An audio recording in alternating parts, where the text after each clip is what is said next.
السلام عليكم. اليوم راح نشوف كيف نسوي هايلايت بتطبيق الانستغرام، أو هي القصة اللي بضلها ثابتة بالملف الشخصي. والموضوع سهل وخلونا نبدأ، لكن قبل ما نبدأ لا تنسوا الصلاة على النبي.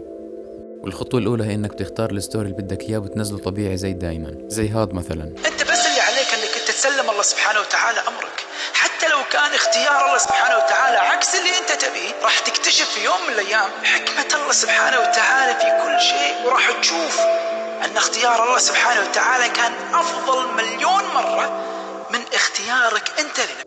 والخطوة الثانية بتكبس هاي الكبسة واللي هي أبرز القصص، وهم بيجيبوا لك إنه لازم تسميها، وبتسميها بالاسم اللي بدك إياه، على سبيل المثال الواقع.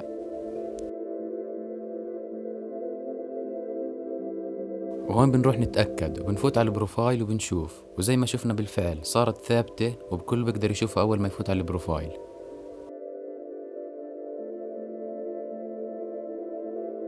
وأتمنى أنكم تكونوا استفدتوا، ولو عجبكم الفيديو فلا تحرمونا من اللايك والاشتراك، وشكرا على المشاهدة.